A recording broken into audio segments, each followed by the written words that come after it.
Good morning and welcome everyone to the weekly market analysis brought to you by Oakshare. My name is Jimmy Jabour and we're gonna jump right away into the news and then check out the markets. So first of all, we're gonna check the economic calendar for this week.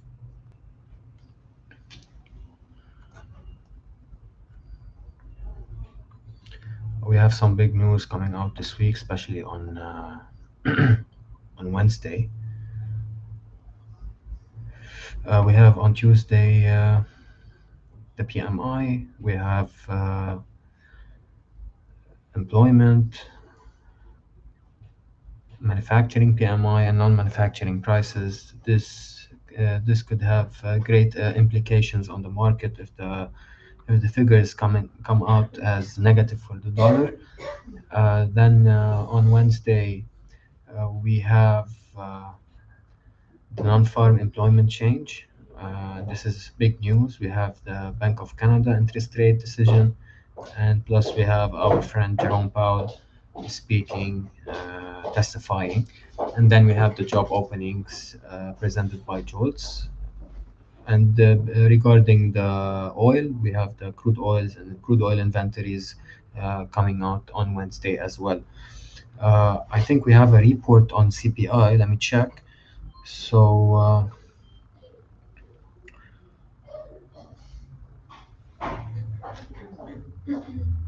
we have building permits for the Canadian, and we have the trade balance and labor cost for the US.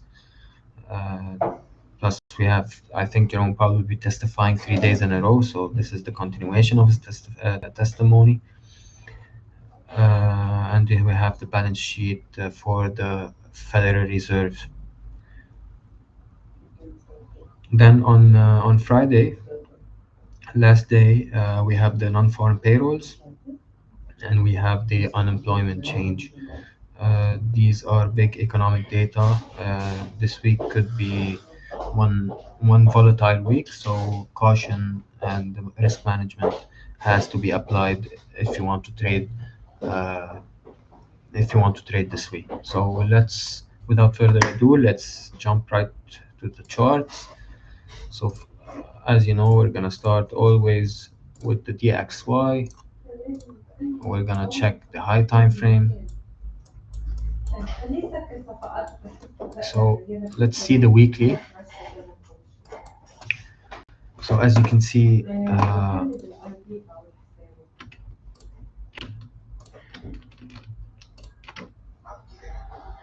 we respected this gap after this break of structure over here.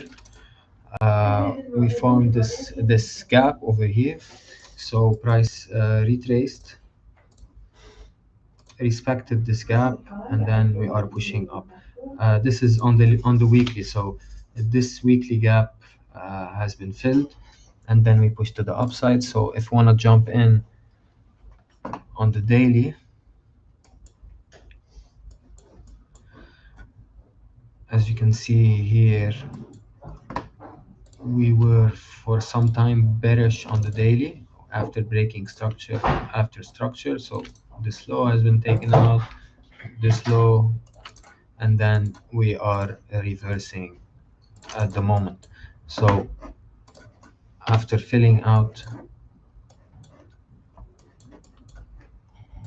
this gap, as we mentioned in the previous analysis, so we have this volume imbalance over here.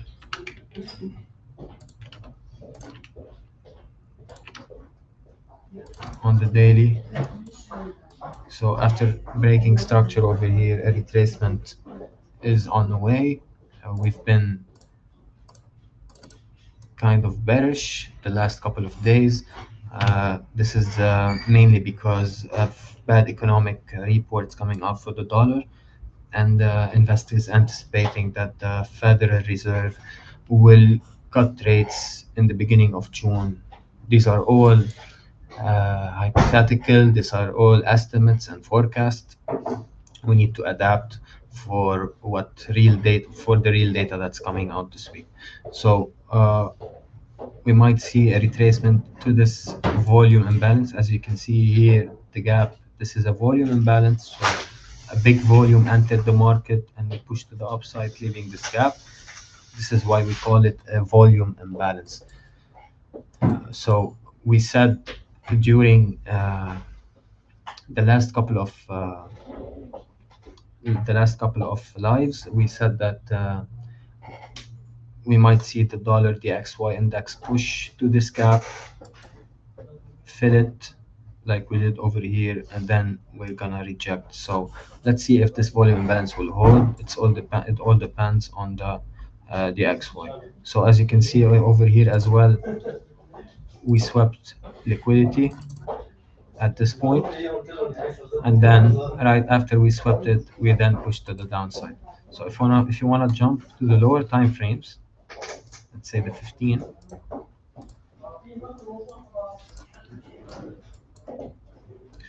as you can see here,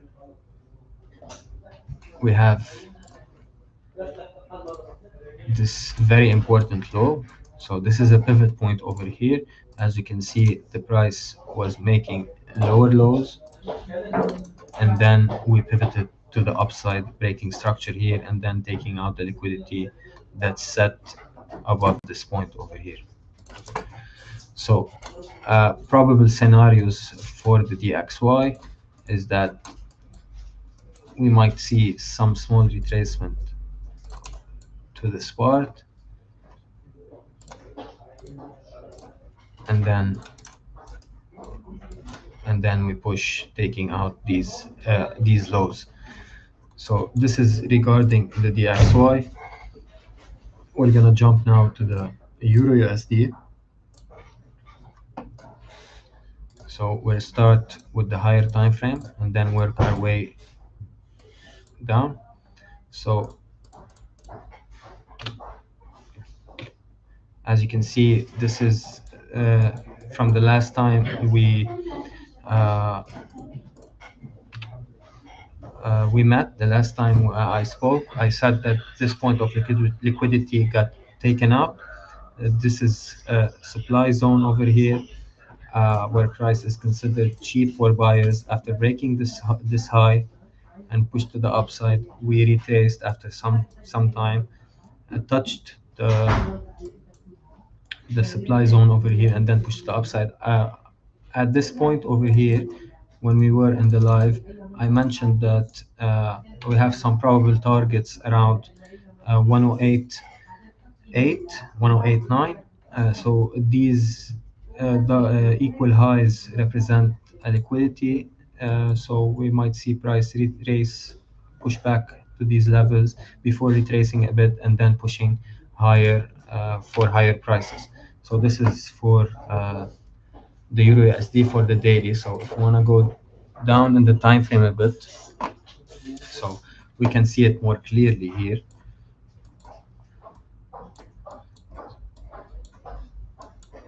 All right, so as you can see, these equal lows over here, relative equal lows, got taken out. We entered a high time frame point of interest, which is this supply zone over here, and then we pushed to the upside. So if we want to clarify a bit the mechanism of entry for this area over here. So for this area over here, if we want to clarify some point of entries, all we have to do is go down in the time frame. So once we reach a high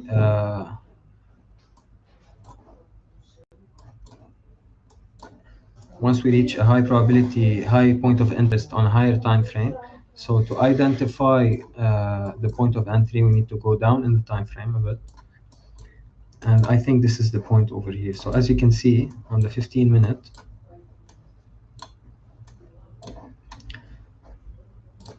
so we had this high broken to the upside, and then we broke this high over here, okay, and we formed a supply zone. This resistance line turned support. So after breaking, of course, this require a high level of patience. So after breaking to the upside with a big move, many traders would have bought this upward candle, and this is wrong because they are not exercising patience. So you need to be patient. Once we push to the upside, consolidated a bit, and then pushed to the downside here, retested this move, and then we took off, as you can see. So same thing happened over here. So we have the supply. So we tapped in, then we pushed to the upside, retraced, and then pushed to the upside. So this is regarding the euro. We'll go to the gold.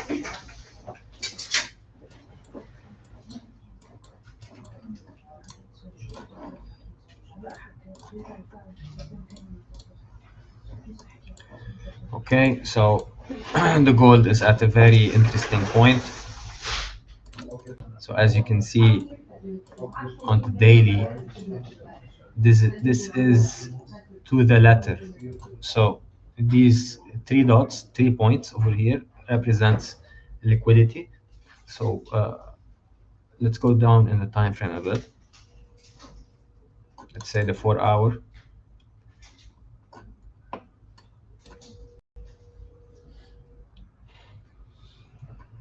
So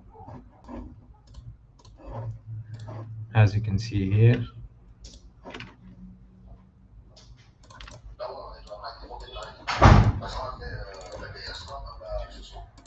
so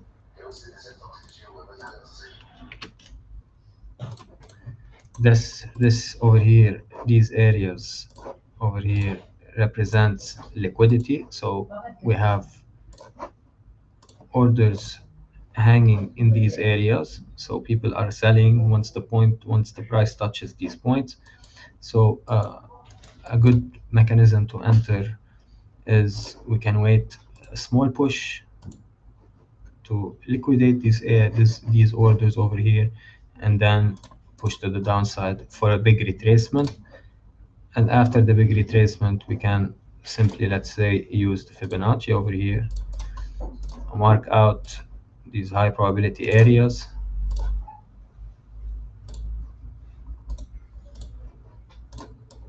So we take liquidity, push to the downside, and then maybe we continue our move to the upside. So of course, many factors are fueling this gold rush.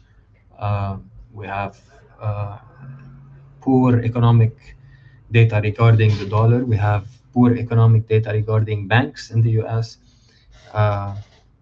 We have geopolitical tensions. We have many factors affecting the gold prices. Not only the economic data. We have geopolitical data as well that can play a big role in the gold market. So a weakening dollar, bad economic data, bad data for the banks in the U.S., high risk of default getting higher and higher since we are keeping interest rates at high levels. This will put a strain on the banks in the U.S., and this could cause a downfall for the smaller banks that would not be able to pay their debt. So we might see some banks failing. We might see some big banks buying out the smaller banks, some mergers. So yes, this is something to keep an eye on. So the entry mechanism for these points are very similar to others. So let's say we are waiting for this point for these equal highs to be taken out. All we have to do is then after that point has been taken out over here. So let's say for lower time frame we see this, and then we see this. Okay, so at this point over here, a smaller break of structure has been created. So if this is the scenario we are looking for, and this happens in front of our eyes, this is what we are looking for. We are looking for a push above this line that is the liquidity levels at high time frame. We want to see a market structure shift on these lower time frame, higher low getting broken, as you can see over here, and then we want to see maybe a retracement, and then we pushed to the downside. So this retracement can be identified through a Fibonacci, can be identified through a gap that's left by the market, a big displacement, a big candle, red candle forming, leaving a gap. And then we can use as well this breaker over here. So these are all models to entry that we need to keep an eye on. And finally, let's take a look at the DX or at the US 30.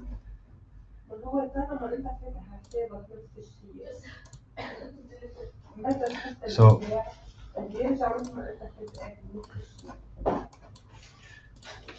this is the US 30.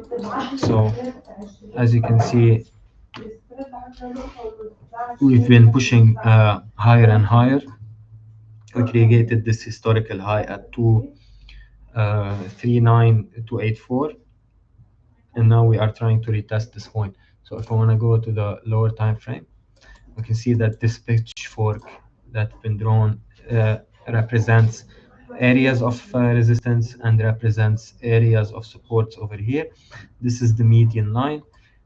Prices tend to revert to the median as always, so we need to keep this in mind. And then we have these areas of resistance. This line represents the 1 standard deviation from this point, and this line represents the 2 standard deviation from this point.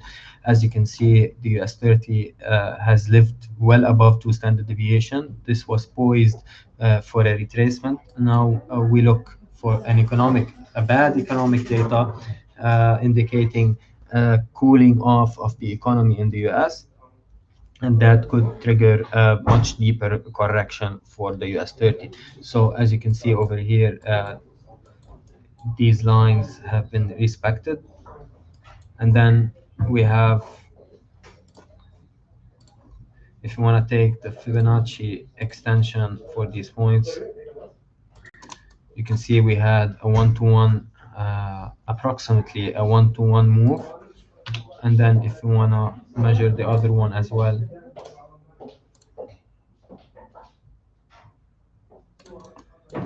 so we could have a push if a big if the economic data is good, so we can have a push.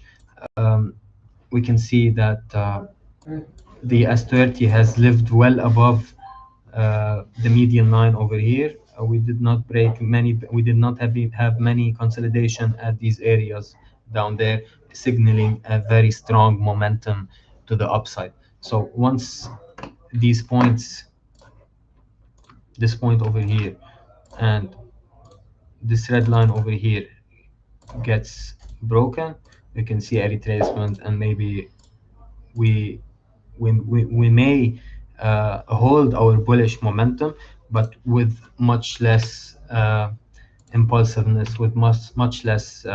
It would be much weaker than living up in the upper bound of this pitchfork. So this is something to keep in mind on. If we stayed at these levels for quite some time, I think we are ready to retest the higher bound and then retest the 1-to-1 Fibonacci extension of this wave. Okay, but we need to exercise some caution regarding this week. We have some big economic data coming out, and yes, so this is it for today. We will meet next week at 12:30 Beirut time. Have a nice week of trading, exercise risk management always, and we will see you next Monday. Have a good day.